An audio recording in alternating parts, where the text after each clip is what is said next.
bɛ sigi sen kan san o san association des fans du Saint Coran et la science moderne maaw fɛ kuranɛ tɔgɔ la u ka ɲinanta sigira sen kan kari tɛmɛnen n'o bɛna décembre kalo tile 9 ma.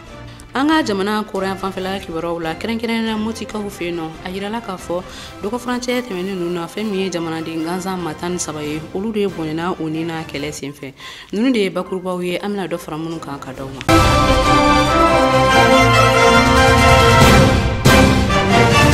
Amado k'a fɔ aw bɛɛ lajɛlen kɔngɔmanen don ka nin wagati ninnu kɔnɔ ni o ye kunnafoni wagati ye ka yira la k'a fɔ nin ye a kuma selen ye ka bɛn bi taratadonya ma arabilisani tile 3 hijira 1440. Sariya min ni o kun taara an ka minisiri ɲɛma Sumeli Boye Mayiga fɛ tabakɔrɔkaw fɛ yen nɔ ni o ye ka so dɔw ci fɛn min ye tabakɔrɔ logements sociaux ye ka se ka sira dɔw labila o de senfɛ u kɔni taara don lakɔliso dɔ la ka o lokɔli ci ni a bɛ fɔ o ma ko complexe scolaire le Sahel o de senfɛ sa fɛn min ye ekɔliso in yɛrɛ ɲɛmɔgɔ ye ni o y'a promoteur ye a ye conférence de presse dɔ sigi sen kan kunungo tɛnɛ yasa k'a ka dusumakasa yira ani ka welewelemada kɛ ka ɲɛsin jamana ɲɛmɔgɔw ma waleya min kɛlen filɛ nin ye Amadu Ɲamile ani Salifu Ɲare olu tun b'a kɛnɛ kan telen t'a tɔgɔ la.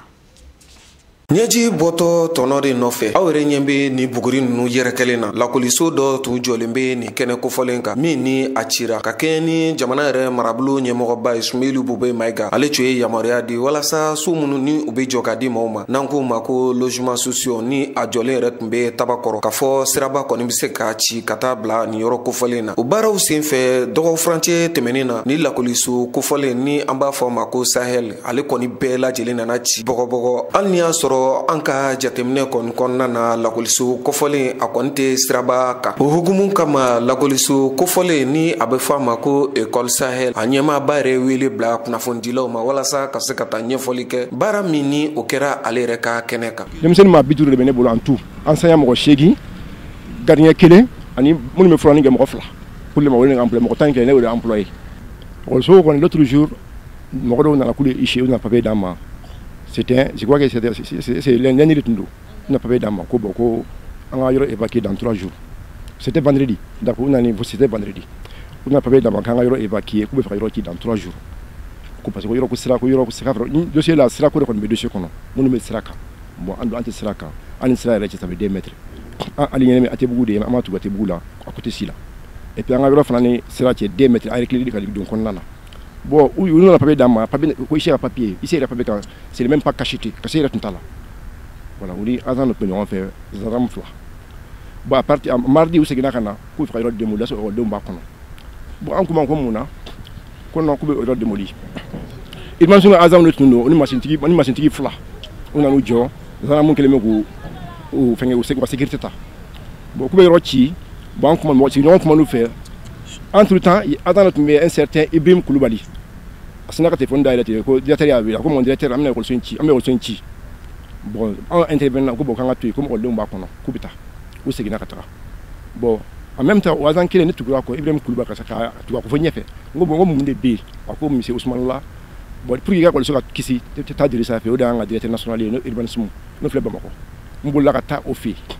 Depuis mardi, ma secrétaire, elle s'appelle Diawara. Ni chifo yo kubo konga konga sini soma wala fentara nya sori jabara dona konga bureau konga kaka chifa e de fait que ay ne durable il est précisément kuma na formation njigina ko duguma paka mobile kono ka kuma na e ate faka jado ko la pour ate faka témoigner ke ka fa ba kalama ate faka il fait comme si ata kalama ni ko kera donc il est innocent quoi bon mercredi mbola kana nga joteri le vers 16h30 akola machine tuku be kana wol sula mbola kana tukuni bo si nyoro nana aya se ka kuma fe zanamu nana ko ci asana mun kan ma ko boko ci borama kan asigan ko kan ayro tuyi wa ayra tunya anoro wol sola ngudi ba ko so ci wambe non ci ngeli parce que dem son me cour la kala ma jigin falo bo yo anto la o kama ko boko ci borama kan asigan ko ambe sigan ko en même temps nyabe alam forbe kana mobili chama bala una gazi fili wol so dala ka don kon na dem son brutaliser ku labo bo dem son bolé yoro ci dem son traumatiser parce que labo to mina bon amasaka fuir fam yakula ante sirala an sa de pangé fait bangon talo milo vanzanji de wa jugale do angon tado bon ne ko ne wula ka joni ise bla iro consacré dans la procédure lancée contre les urbanistes comme azan a fait de l'eau parce que vous profitez ni ministre kuma de ministre ko sira de bon ou to sira bo fait mo mun jugale wula ka do kono yoro be ci il y a même pas il s'est fait une non ka fu ishe machine ko ni ishi ama ishe azawunde ni matul mo ko azawunde do ni ko minga minchi wo ni ko minga minka wo ke al mardi mo fam na machine wo ko ka ci iba mais mercredi oui machine bu la changer kana ci donc ni ko ne banzan personnel li sinon eta côté sera côté jekulu mi sigilendo wala sa tabakoro rebsika yiruwa tugomina olu ma fene tumbe ni kena ko folenka olu fela fo baran ketuka bon ni situation me fleur ni madame la saison parce que folo bachile commission no sigi commission présente ni angoy bay wunana we mo ro recensé ali yiri bi rom no be kolom rom wa beta donc ko oro fin utra primature la premier ministre garo la kutra fo boubé ko bega war saralay maintenant ko debora boubé na visiter la mo ko war sarala bela mo bana ko wasraka donc ro bisraka ro bega demoli ga bo sraka kasro mo ko war masra directement lettre qui a adressé lettre nani ministère nani konche un doit adresser premier ministre là qui doit adresser ministère de la justice là qui doit adresser ministère de l'urbanisme et de l'habitat qui doit adresser ministère de sécurité et de la protection civile maintenant un bebo ko kalama pour que u ka don a fo u minu misraka u war masrawi nasro dota sara la be masra segi asir mo ba ngaro limiti ka mo shiga doroma kelma sara mais mo ro chira et puis en fait kena minga sansa no école so école sel atistraka atifoika warma duma atifoika lama maintenant ba fo fana ko oro nunu ko foruti wa foro cd en fait école sel minga foruti ma foro cd a foruti ga papier ba bulal chini donc kuma mi promoteur u be dugulu barakala wora be minum ga complice we ga do ko kono kena mo mago sa we ga chendo mo ko suno be ba don projet folo min tara no mi fotila ko première étape bana o tun sira ko de yoro chama chira minnu ti sira kono nasoro ko barawu dana sira bo damama la d'accord mais o bena ta kelemeke mangameke o de kama lettre adressé autorité la ka yiru la ka fo o sira ko de fo fana sira de folo tun kan bo maintenant ni dore tun be comme deuxième étape o kan fo mo na mo ko o tiano galondo suno barame ka kechu la de la koliso mi chilen fleni bogo alla koli kramo katase sigida la mado fene ma munu tumbe ni kene ko folenka olu koni wele blaka nyishi jamana renye mo vraiment on koni on be min geleya anga hake u koni demsenu u boku bla sirala maître min tumbe ani directeur abe mo shekin bo personnel mo shekin promoteur inde buka sara be compter kalo la ka di bo se fene te nunu ye dabari tuye nous y wari ni soro tuga demba le dahir menyini bon nous inanu ka hake boshula kanuka kalanyoro chi ubita siuka so be baloni munde bon vraiment on kon bo nyini jamana dina nyamgo fe ni mali sulame jamana konye ko tiendo uka wuli uka tani ko da ibe kana ka ministru koro vraiment pour que ka laje on bise ka blanga hake kono tugomi pour que ambanga demba ya balo demsen nunu fene u ka se ka bla u ka hake kono u bi se ka kalanyoro soro tugomi ni an kon ga layini ka damna haidara la sadu madani haidara ne ra furuke tara fa ka so ni kuma ina Mohamed Diko u kulo bankana katase ko mani tanapoma bega wili ki joni ko ina ko na andeme ala kama ala kira kama mali famaw nyemo ko saliya dole no u ka wili ku joka andeme ala ira tati kama fembe saka fo andeu ona mbale mamuso ne ko ne makala ngaminu kala ne menu mina demisa on kala udole fle ukona ande me mi manga ki mo nogora ami chômage la bi ansigleno tora banga degumba kan ami chômage la akechoko fo shitanye mbi welewele kaminda mali fama ukuloka ekoliso manga chi mali yorobe ekoliso tichi amba nyinu fe ukana nga ekoliso jo setanye dabalitanye ani gutoron yere ka jankele fla ekoliso la nyuma ye ekoli sayeli ya ande umbi sokono yere bi sokono anda hiri mede bi sorala ali kunu ambola ka concours doke mali barati soroli anda hiri mebe ekoliso indela ekoli sahel la anda hiri mede bala mba nyinu fe ala ni kira kama ukana nga ekoliso jo anga ekoliso ti siraka ni sirako kodo sira bola ni dengelen kala bi ye jien bede kala ni ye mɔgɔ kelen jɛ kalan na i ye diɲɛ bɛɛ de to yen denmisɛnnin fitinin de b'an bolo ne yɛrɛ monitrice ye jardin na k'a daminɛ jardin na ka taa sɛŋɛmande la u y'u bɛɛ labɔ k'an ka ekɔliso ci an bɛ min ɲini o fɛ o y'o ye an b'u deli ala kama u ka n'an ka ekɔliso jɔ an dahirimɛ b'a la an denw b'a la yan nɔ an yɛrɛ sɔrɔ b'a la sinon se wɛrɛ t'an ye i n'a fɔ aw yɛrɛ bɛɛ lajɛlen bɔra sisan k'a mɛn ninnu maaw yɛrɛ ka ɲɛfɔcogo la ni maa min kɔni sera nin kɛnɛ ka a hinɛ ni a makari barika ka bon denmisɛn fitininw kɔni ko olu bɔ k'u bila kɛnɛ kan nin togoya la tantɔ o de y'a to denmisɛnw yɛrɛ fɛnɛ u fɛla fɔ vraiment a ma diya ye an ta yafu ma mɛ n'u mana an ka ekɔliso jɔ a nɔ la mɛ ne ɲɛ bɛ n tɔw la u bɛ ka taa ekɔli la ne yɛrɛ sigilen n'an ko k'an bɛ taa an da so an tɛ se ka sunɔgɔ mɛ u ka na an ka ekɔliso jɔ a nɔ la pour que an ka se ka kalan kɛ a nɔ la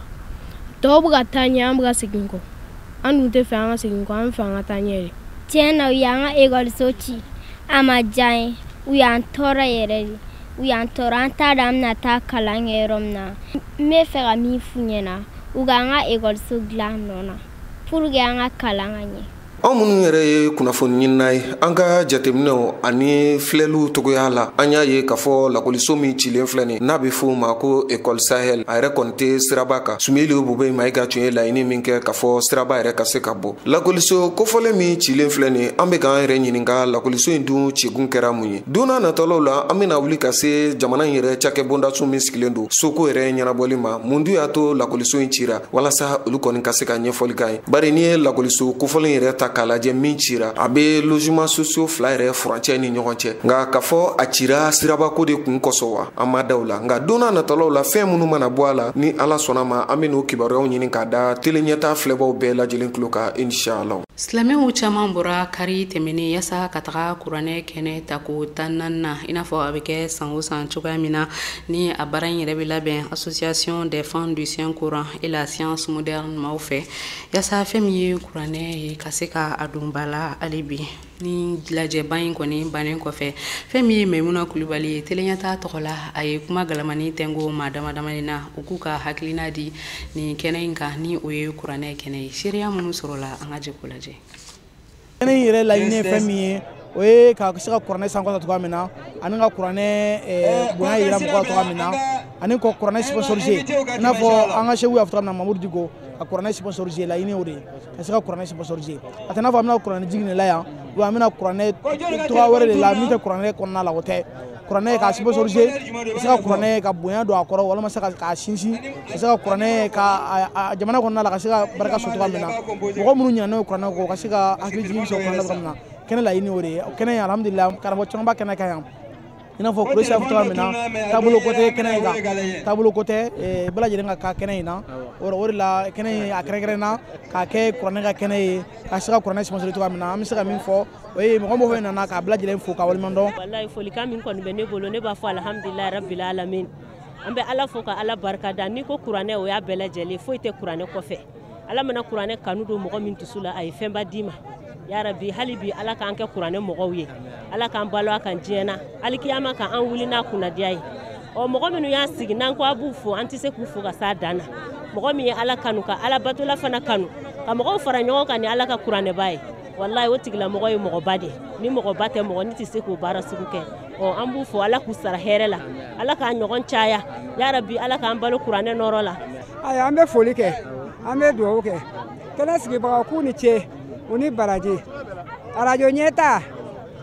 tele ɲɛta an b'aw fo ala ka si ni kɛnɛya d'aw ma. An nisɔndiyalen don ni kɛnɛba sugu ni mɔgɔ y'a sɔrɔ ka sigi a ka dɔn i jigi bɛ sigi nin ye kɛnɛ de ye kɛnɛ min n'a sigibaga tɛ kunnangoya mɔgɔ mɔgɔ sira ni kɛnɛ in ka kunnandiya de b'i ye an sigi ka se nin wagati ma foyi t'an ye ni jurumuya fa tɛ o la kuranɛ barika ala k'a don jamana na ala ka jamana yɛrɛ kolosuma ka barika don jamana la komi a y'a mɛn minisiri ka ciden da cogo min na ko ka dugawu kɛ jamana ye an b'a fɔ a ye su ni tile an bɛ dugawu in na wa an tɛ sɛgɛn an bɛ dɔ fara a kan ni ala sɔnna a ma ala ka jamana kolosuma ala k'an denw kɛ kuranɛ dɔnbaga ye kuranɛ dɔnni ala k'a don an yɛrɛ dusukun na o kɔfɛ n ye remarque dɔ kɛ kɛnɛ kan o diyara n ye maître-denw ma nin prix ta o écoledenw de wulila ka recherche kɛ ka nin prix ta o k'a yir'u la k'a fɔ i ye français kalan i ye anglais kalan k'an bɛ ala ka kan ye i bɛ se ka diinɛ don a kɔnɔ la wa kuranɛ ka dun kojugu ni mɔgɔ min y'i k'a ba ala bɛ dɔnniya dɔ d'i ma minnu gagnera mobili la min gagnera mobili la ani hiji la ani min ye moto sɔrɔ ani min ye ordinateur sɔrɔ an bɛ dugawu kɛ ala k'a kɛ k'a bɛɛ nafa ala k'u bɛɛ nafa n'a ye ka silamɛ bɛɛ fo tele ɲɛta tɔgɔ la ka bɛɛ wale ɲuman dɔn ka ala deli nin kɛnɛ ɲɔgɔn na ala k'a caya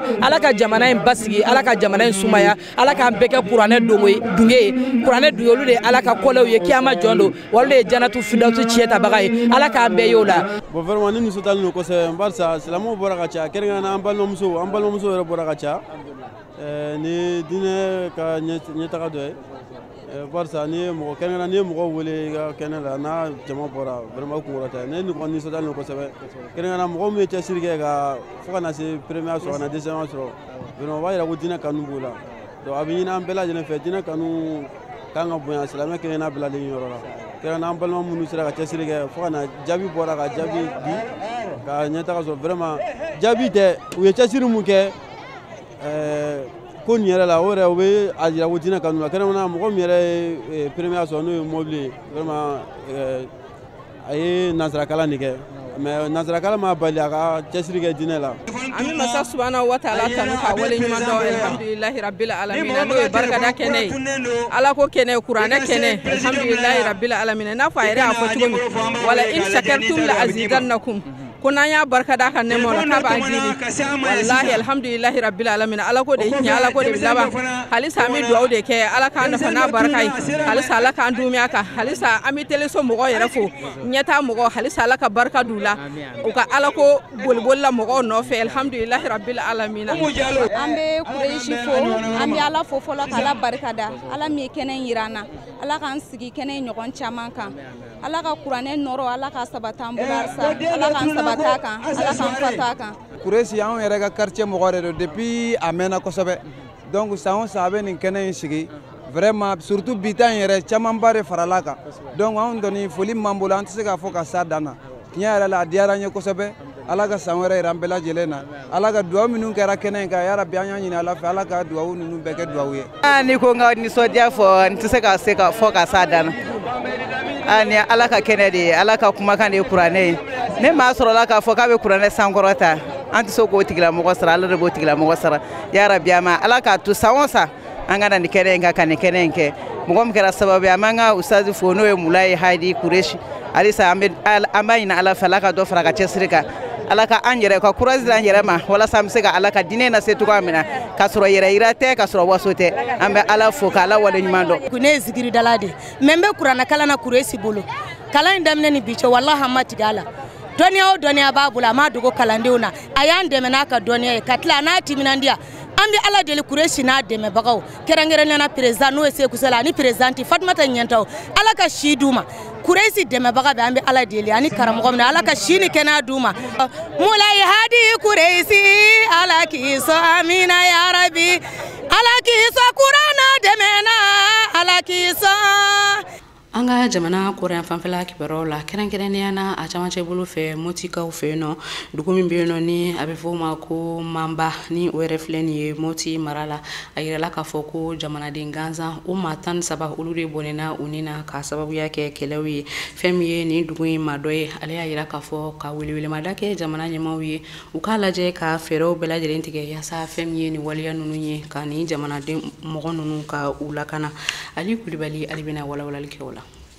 Mali kungango kibariyaw la jirala k'a fɔ Mali jakulu dɔ bɛ yen ni u b'a fɔ a ma ko association n'u b'a tɔgɔ wele ko Lalumayo o jakulu yɛrɛ kɔnɔ n'a y'a jateminɛ Mali filaw bozow fo ka taa se bamananw siya caman bi yɔrɔ o fana bɛ nin jakulu in kɔnɔna a jirala k'a fɔ jakulu in yɛrɛ a ɲɛmaa n'u ye Amadu Bayi ye ni o yɛrɛw ka sigiyɔrɔ bɛnna Jafara bɛ ma a ka kumaw kɔnɔ a y'a jira k'a fɔ ko fɛn min ye Bamacikuluw ye ko o ye fɛn min ye jamanaden gansan maa 13 bɔɲɔgɔnko u ye olu kɔni bɔnɛ o ni na décembre kalo tile 5 san 2018 a ka ɲɛfɔli la hali sisan a y'a jira k'a fɔ ko fɛn ye ni Bamacikulu n'u kɔni ye o kɔni ye nin gɛlɛya kɔni ta ka ɲɛsin fɛn ye maliden gansanw ma nka o t'a la fan min fɛ maa kɔni t'a dɔn ko o bɛ yɔrɔ min na wa a kɛla ni o ye Jafara bɛ nɔra dugu dɔ ye ni u b'a wele ko Mamba o hukumu kɔnɔna na fɛn ye Mali ɲɛmaa minnu bɛ a yɔrɔ la n'u ye gouverneur baarakɛlaw ye o dɔ y'a jira k'a fɔ ko fɛn ye jamanaden gansan 14 bɔɲɔgɔnko ko olu de kɔni bɔnna fɛn ye nin maa kofɔlen ninnu kɔni fɛ nka o y'a jira fana k'a fɔ olu kɛmɛ ka wulikajɔ bɛɛ lajɛlen kɛ yaasa gɛlɛya gɛlɛya min bɛ ka ta ka ɲɛsin malidenw ma nin yɔrɔ kofɔlɔ in na ni o ye Mopti région ye Mali cɛmancɛ bolo yaasa u na se ka o gɛlɛyaw bɛɛ lajɛlen wuli ka bɔ yen cogoya min na. O do kɔfɛ sa jɛkulu min bɛ diɲɛ yɛrɛ kɔnɔ ni u b'a wele ko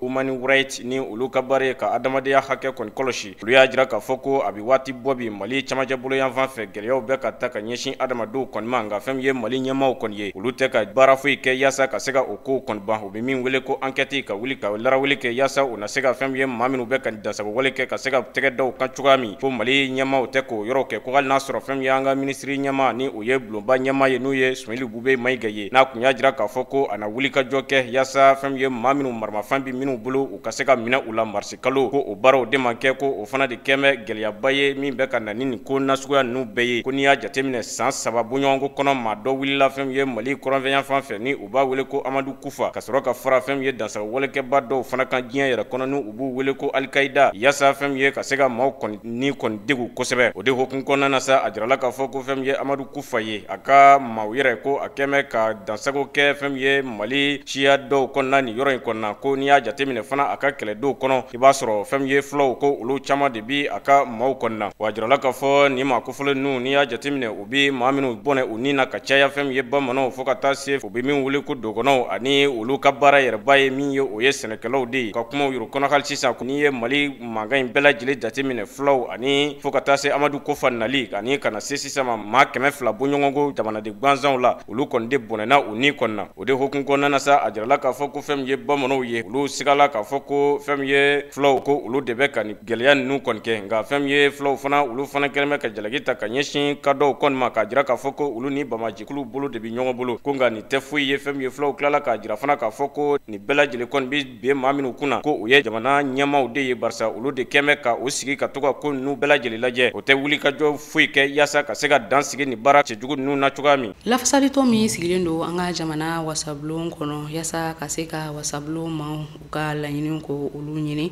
u kɔni ye sɛbɛnfura dɔ bila wasabulon ɲɛmɔgɔ kɔrɔ Isaka Siribe yaasa k'a yirala k'a fɔ u bɛ ka laɲini minnu kɛ ni u ka laɲiniw bɛɛ lajɛlen kɔni ma sabati u bɛna taa tile 3 gɛrɛfu la min ni o bɛna daminɛ décembre kalo tile 12 ka taa bila a tile 14 na n'u ka laɲiniw bɛɛ lajɛlen ma sabati an ka jɛ ka o lajɛ ɲɔgɔn fɛ. Lafasalitɔ min bɛ an ka jamana wasabulon kɔnɔ ni a ɲɛmɔgɔya bɛ Ibrahim Mahaman Ture bolo u ye sɛbɛnfura dɔ ta k'a da wasabulon ɲɛmɔgɔ ɲɛkɔrɔ novembre kalo 27 tɛmɛnen san 2018 na k'a yira k'a fɔ u bɛna taa gɛrɛfu la ni o ye baarabila ye tile 3 baarabila barisa u bɛ laɲini dɔw la ko fɛn min ye a bɛ fɔ loi min ma sariya sen numéro 1837 5L ni o yɛrɛ bɛ ɲɛfɔli kɛ wasabulon baarakɛlaw ka koɲɛw la yaasa u ka se ka u ka laɲiniw bɛɛ lajɛlen sɔrɔ fɛn min ye nin jɛkulu kofɔlen ye ni o de ye comité syndical ye u ye a yira k'a fɔ u bɛna taa tile 3 gɛrɛfu la gɛrɛfu min ni a bɛ daminɛ décembre kalo tile 12 ka taga bila a tile 14 na o de ye senfɛ sa fɛn min ye jɛkulu wɛrɛ min ni a bɛ fɔ o ma ko section syndicale des institutions de la république SSIR olu y'a yira k'a fɔ ka dɛmɛ bɛ taga ɲɛsin ni maakofɔlen ninnu ma sɛbɛnfura min ni a cira u ma décembre kalo tile 7 tɛmɛnen na o de ye senfɛ fɛn min ye section syndicale ye ale ye secrétaire général a ko a bɛ a laɲini secrétaire général tɔw bɛɛ lajɛlen fɛ u bɛɛ lajɛlen ka nin gɛrɛfu kofɔlen u k'a bɔ a sira fɛ o kama a ye sɛbɛnfura kɛ k'a ci wasabulon lafasalitɔ maaw ma k'a yira k'a fɔ ale ka dɛmɛ kɔni b'u ye nin gɛrɛfu kofɔlen min ni o bɛna kɛ tile 3 gɛrɛfu ye ale kɔni ka dɛmɛ bɛ ta ka ɲɛsin o ma nin jɛkulu kofɔlen ni o ye section syndicale des institutions de la république ye SSIR ni ale ɲɛmɔgɔya yɛrɛ bɛ Saïd Agarali bolo ale ka kumakan de ye nin fɛn min ye wasabulon lafasalitɔn yɛrɛ ɲɛmɔgɔ ye Ibrahim Mahaman Ture a y'a yira k'a fɔ ko ni gɛrɛfu min ni u bɛna kɛ a bɛ kɛ gɛlɛyaba de ye ni maakofɔlen ninnu ma fɛn min ye u ka sariya sen ye ko o bila sen na sariya sen min ni a bɛna ta san 2019 ni o ye a kasabiko ye k'a bɛna kɛ gɛlɛya ye o la o kama ko fɛn min ye jamana ɲɛmaaw ye u ye laɲini minnu kɛ ni o ye u ka laɲiniw ye u k'a lajɛ ka u ka laɲiniw bɔ a sira fɛ n'o tɛ u bɛna taa tile 3 gɛrɛfu la gɛrɛfu min ni a kɔni bɛna kɛ gɛlɛyaba ye wa ko n'u ma kuma jɔnjɔn f'u ye gɛrɛfu min ni a kɔni kan ka daminɛ sini u kɔni bɛna taa tile 3 gɛrɛfu la olu bɛɛ lajɛlen tɛmɛnen kɔ ka bɔ yen nɔ kibaruya wɛrɛ minnu bɛ fan wɛrɛw fɛ an ka jɛ k'o lajɛ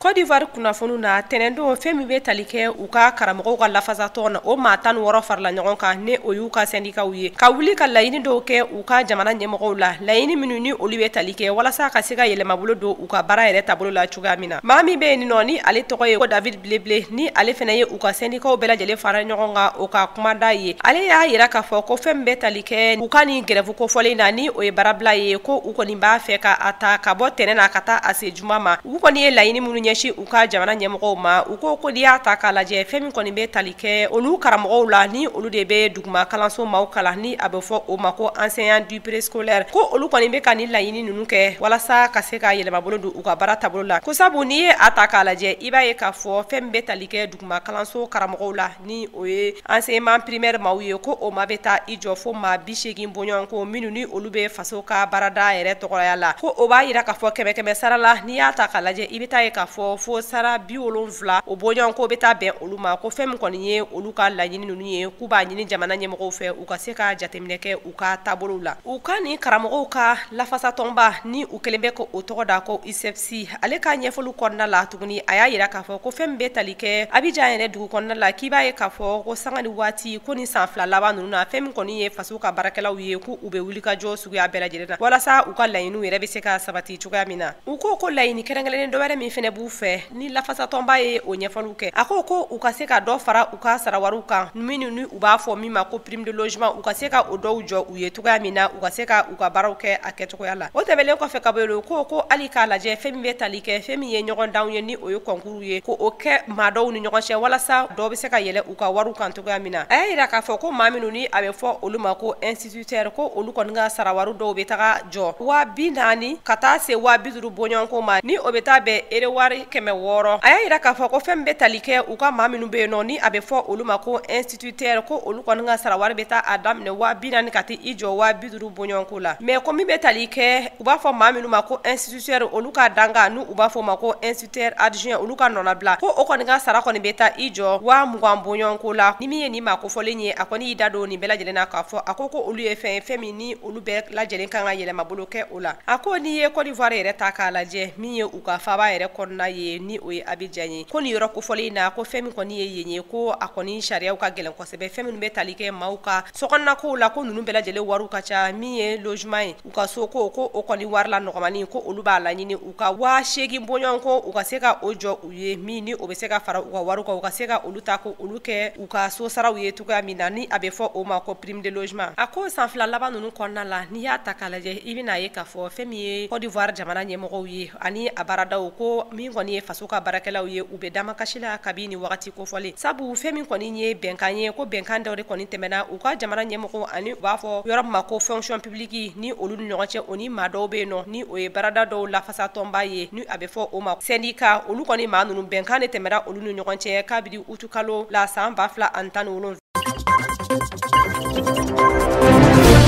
Jɛnselege naani kunkanko kibariyaw la lasigi min kɛla fɛn min ye Marɔku jamana kan ni u b'a wele ko Marakɛci a jirala k'a fɔ o yɛrɛ dayɛlɛla ni maaw ka wulili ye ka taa jamanaw kɔnɔ ni maaw bi bɔ u ka jamanaw kɔnɔ ka taa jamana wɛrɛ la ni u b'a wele ko migration nanzarakan yɛrɛ la a jirala k'a fɔ ko nin kɛnɛ kan fɛn min ye jamana 150 bɔɲɔgɔnko olu kɔni ye o tɛgɛnɔ bila fɛn min ye u ka nin sariya in kan n'u b'a wele ko pacte mondial sur les migrations des nations unies ni o ye jɛnselege naani jɛkulu bɛɛ lajɛlen faralen don ɲɔgɔn kan yaasa ka sariya dɔ ta fɛn min ye maaw bi bɔ cogoya min na ka taa jamana wɛrɛw kan yaasa u na se ka olu bila sariyaw kɔnɔ cogoya min na fɛn min ye jɛnselege naani jɛkulu ɲɛma yɛrɛ ni u b'a wele ko Antonio Guterres ale y'a jira k'a fɔ ko an ka wulikajɔ kɛ an man ka sira yaasa ka se ka maaw kɔni don u ka sariyaw kɔnɔ u ka hakɛw kɔnɔ u n'u bi bɔ u ka jamanaw kɔnɔ ka taa yɔrɔ wɛrɛw fɛ cogoya min ko o baaraw kɔni kan ka kɛ ko hali n'a sɔrɔ fɛn min ye maaw bɛ diɲɛ yɛrɛ kɔnɔ ni olu ye nkalonba ta ka da u ka nin sariya so in kan k'a jira k'a fɔ ko fɛn min ye gɛlɛyabaw b'a kɔnɔ ani dɔw yuru ma sɔn ma ko hali n'a sɔrɔ dɔw ye o nkalonbaw d'a kan ko nka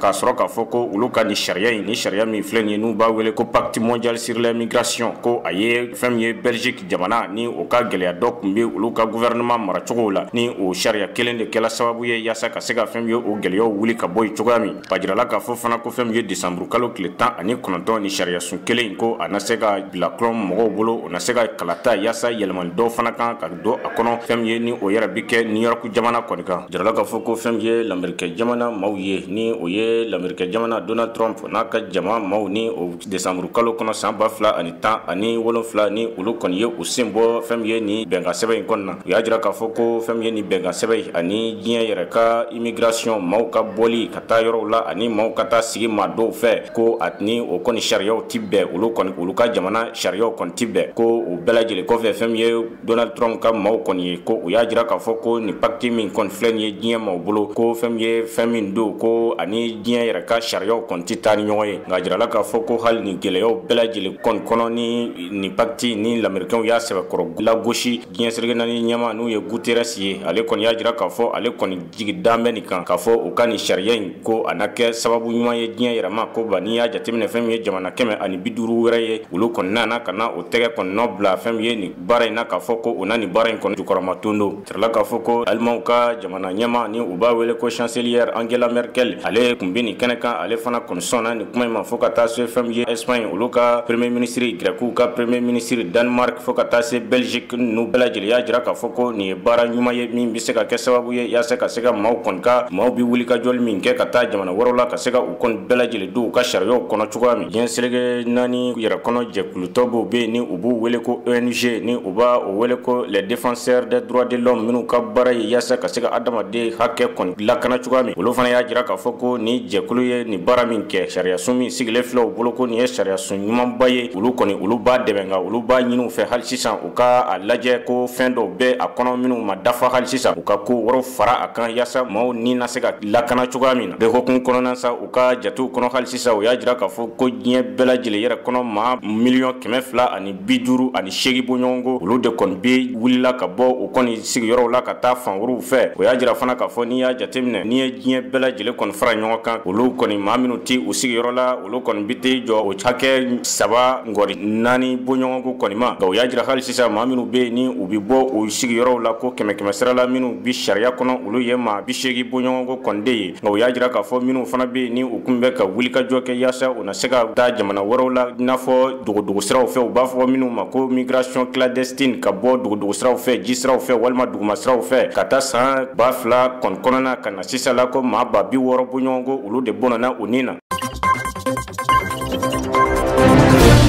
Sudani Sud kunnafoniw na diɲɛ selekirani tɔnba min sigilen bɛ kɛnɛyako kan ni o ye Organisation mondiale de la santé OMS ye ale y'a yira k'a fɔ ko fɛn min kɔni ye danku min ni o bɛ République démocratique du Congo ale ni Sudani ɲɔgɔn cɛ kɛnɛya baarada maa minnu bɛ yen nɔ ko u kɔni y'a laɲini boloci ye ka se k'o kɛ o baarakɛyɔrɔ mɔgɔw la ni yɔrɔ kofɔlen n'i y'a ta k'a lajɛ a kɔni yirala k'a fɔ ko fɛn min kɔni ye ni yɔrɔ kofɔlen ye fɛn min ye Ebola bana ye ko a kɔni bɛ munumunu na yen nɔ halisa o de la u y'a laɲini ka se ka Ebola bana yɛrɛ boloci kɛ ni maa kofɔlen na togoya min na u kan ka Ebola bana pigiri mun kan ka kɛ maaw la ni o pigiri yɛrɛ tɔgɔ ye RVSB u kɔni y'a laɲini ko o kɔni boloci pigiri ko o 2,160 bɔɲɔgɔnko n'u u b'a fɔ o ma ko dozi u kɔni y'a laɲini u bɛna o de kɛ ni maa kofɔlen na boloci in yɛrɛ u y'a yira k'a fɔ ko a bɛna daminɛ ka kɛ ni décembre kalo tile 19 san 2018 ye wa ni boloci in na a kɛra maa minnu na u y'a yira k'a fɔ ko tile 21 bɔɲɔgɔnko o de bɛna di o maa kofɔlen ninnu ma ka se ka jateminɛw kɛ ninnu bɛɛ kɔni ye kunnafoni ye min sɔrɔla diɲɛ selekirani tɔnba kɛnɛyako kan ale kɔni de ni kunnafoni lase maaw ma u y'a yira k'a fɔ ko Sudani Sud n'i y'ale ta k'a lajɛ dankun ko o de bɛ ale ni Congo ni ɲɔgɔn cɛ ni o ye République démocratique du Congo ye fɛn min ye Ebola bana ye a yirala k'a fɔ ko fɛn min kɔni ye kɔgɔkaw ye wagati laban ninnu na olu kɔni ma lafiya togoya si la Ebola bana bolo ka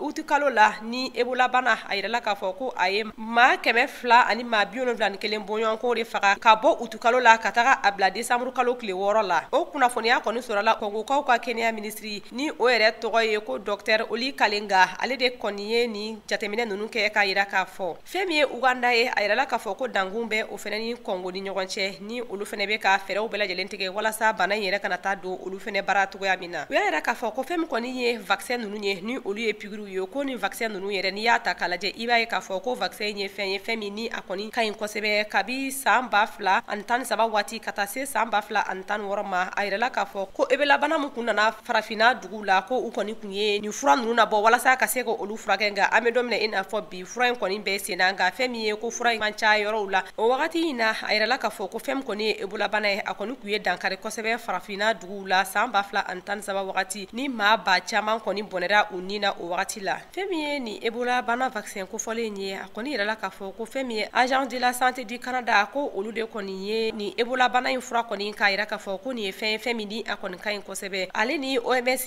ni o ye diɲɛ selekɛnani tɔnba ye kɛnɛya ko kan olu de kɔni farala ɲɔgɔn kan ebolabana in kɔni vaccin an bɛ don mina i n'a fɔ bi u kɔni bɛ ka fɛɛrɛ bɛɛ lajɛlen kɛ an bɛ don mina i n'a fɔ bi fɛn min kɔni ye RDC jamana ɲɛmɔgɔw ye fo ka taa se diɲɛ selekɛnani tɔnba ma kɛnɛya ko kun kan olu kɔni bɛ bolo di ɲɔgɔn ma suguya bɛɛ lajɛlen na walasa fɛn min ye ebolabana ye a bɛ se ka kɛrɛ ka bɔ farafina dugu yɛrɛ kɔnɔna la cogoya min na.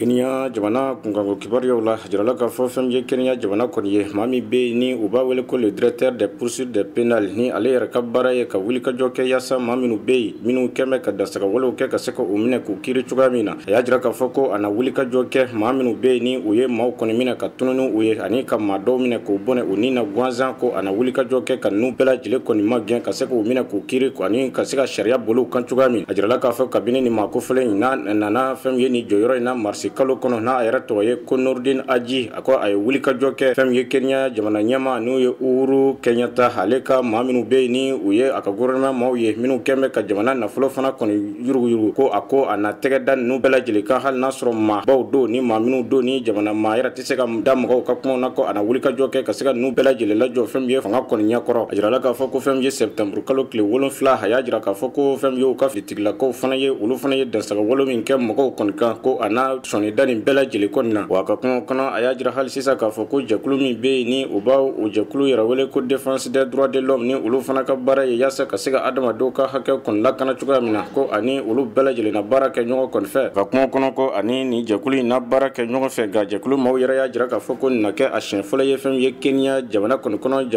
jamana marabaa dɔ k'a fɔ ko o ni olu na baara kɛ yaasa ka se ka adamadenw ka lakana kɔni sabati cogoya min na o de hokumu kɔnɔna na sa jɛkulu dɔ bɛ yen ni u b'a wele ko association Aki Africa ale y'a jira k'a fɔ ko fɛn ye maa 40 ani 3 bɔɲɔgɔnko ko olu kɔni minɛna k'u faafu ani maa 31 ko olu kɔni minɛna ka tunu ni o ye maa yɛrɛ t'a dɔn olu kɔni bɛ fan min fɛ wa a y'a jira fana k'a fɔ Kenya dugu dɔ fana bɛ yen ni u b'a wele ko bidonville ko o maa hakɛ fana de tununa o yɔrɔ fana na u ka fɔcogo la o y'a jira k'a fɔ ko fɛn ye polisilakaw kɔni ye ko o ye maa 57 bɔɲɔgɔnko ko ye olu kɔni bɔnɛ o ni na ka ta san 2016 ka na san 2017 kɔnɔna na ko a ko nin bɛɛ lajɛlen kɔfɛ fɛn ye polisilakaw o ye maa minnu fa fɛn ye fanga sinamatɔ maaw la ko olu kɔni da ma se ka dɔ olu la a jirala k'a fɔ ko farafina yɛrɛ kɔnɔ ni ye Kenya finitigiw lajɛ n'u y'a polisilakaw ye olu de kɔni kɛn bɛ dansagowalekɛbaw ye ka tɛmɛ bɛɛ ka maa fa kɔni na ko wa u ka maa faalaw yirulaw ye maa minnu fa ka caya ko o de ye fɛn ye Somali jamanadenw ye olu yɛrɛ ka fɔcogo la ko u kɛn bɛ ka sigaw la k'a fɔ ko fɛn ye maramafɛn jugu feerebaw ani fɛn ye diinɛ kanagɛlɛ tigilamaw don fɛn ye ONG min ka baara ɲɛsinlen don fɛn ye maaw ka hakɛw kɔlɔsili kɔni na o y'a jira k'a fɔ ko fɛn ye ni maa kofɔlen ye ko o ni maa kofɔlen kɔni bɛ ka ɲɔgɔn faamu bi u bɛɛ bɛ ka kan kelen fɔ an b'a fɔ yɔrɔ min na ko bi fo ka taa se association min bɛ yen n'u ye Aki Africa ye olu bɛɛ y'a jira k'a fɔ ko o ka yetaw bɛɛ lajɛlen bɛ ka kɛ kelen ye yaasa fɛn ye tiɲɛ a na se ka bange ten Kenya jamana kɔni kɔnɔ.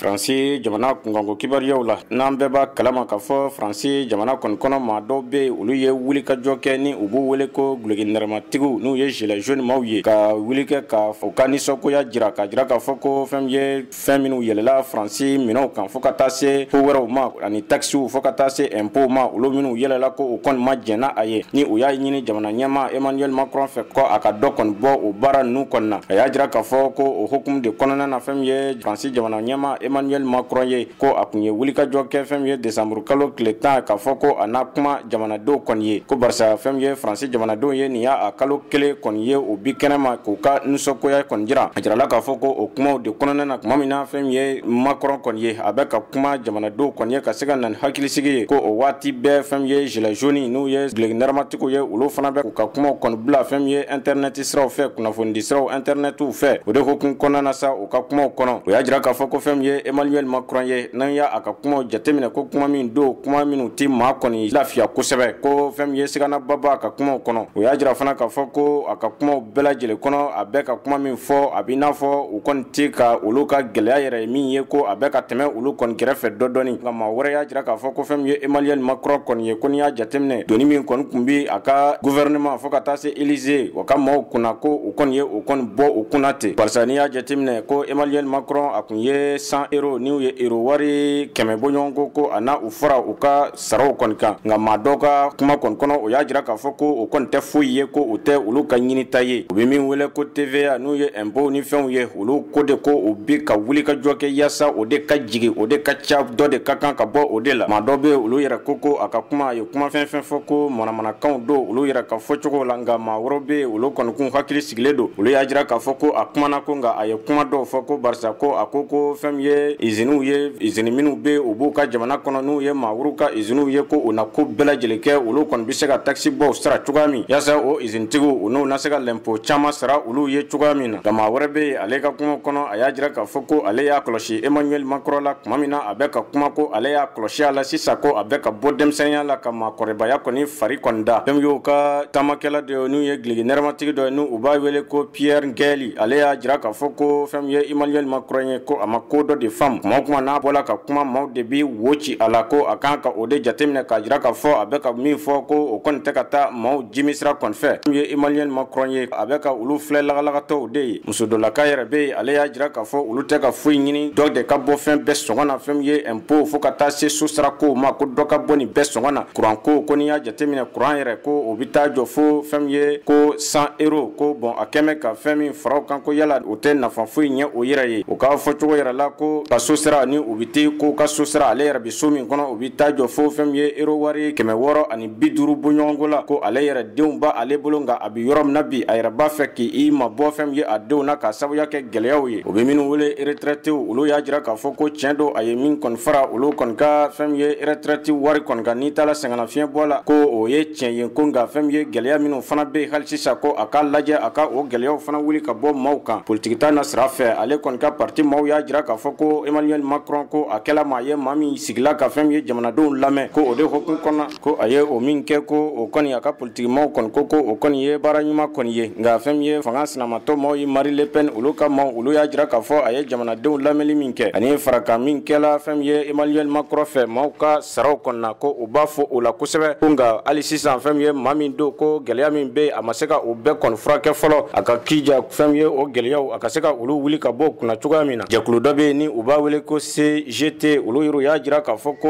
olu kɔni maa minnu bɛ ka euro wari 100 bɔɲɔgɔnko min faraka min fɔ ko olu ta t'o ye koyi olu mago bi min na o de ye euro wari 1800 ni o kɔni ma fara olu ka fɛnw kɔni kan ko olu kɔni ta a dabila wa u bɛna wuli ka jɔ kɛ yaasa u ka hakɛw na sɔrɔ cogoya min.